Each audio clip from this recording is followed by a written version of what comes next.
ಅಮೆರಿಕದಲ್ಲಿ ಒಂದು ಶಾಕಿಂಗ್ ಘಟನೆ ನಡೆದಿದೆ. 11 ವರ್ಷದ ಬಾಲಕನೊಬ್ಬನು ಅಲ್ಲಿನ ಪೊಲೀಸರು ತಮ್ಮ ವಶಕ್ಕೆ ಪಡೆದಿದ್ದಾರೆ.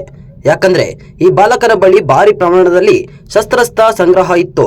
ಜೊತೆಯಲ್ಲೇ 2 ವಿಭಿನ್ನ ಶಾಲೆಗಳ ಮೇಲೆ ದಾಳಿ ನಡೆಸಿ ಯಾರನ್ನೆಲ್ಲ ಹತ್ಯೆ ಮಾಡಬೇಕು ಎಂದು ಈ ಬಾಲಕ ಹಿಟ್ ಲಿಸ್ಟ್ ರೆಡಿ ಮಾಡಿಕೊಂಡಿದ್ದ.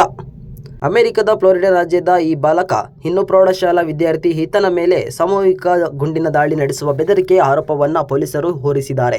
ತಾನು ವ್ಯಾಸಂಗ ಮಾಡುತ್ತಿರುವ ಪ್ರೌಢಶಾಲೆ ಹಾಗೂ ಸಮೀಪದ ಮತ್ತೊಂದು ಶಾಲೆಯಲ್ಲಿ ಗುಂಡಿನ ದಾಳಿ ನಡೆಸುವುದಾಗಿ ಈತ ಬೆದರಿಕೆ ಹಾಕಿದ್ದ ಎಂದು ಪೊಲೀಸರು ಮಾಹಿತಿ ನೀಡಿದ್ದಾರೆ.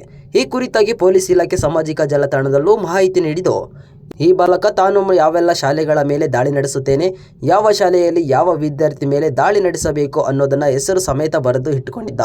ಆದರೆ ವಿಚಾರಣೆ ವೇಳೆ ಈತ ಇದೆಲ್ಲವೂ ಕೇವಲ ಜೋಕ್ ಎಂದು ಹೇಳಿದ್ದಾನೆ. ಈ ಬಾಲಕನನ್ನು ಸದ್ಯ ಜೈಲಿನಲ್ಲಿ ಇರಿಸಲಾಗಿದೆ.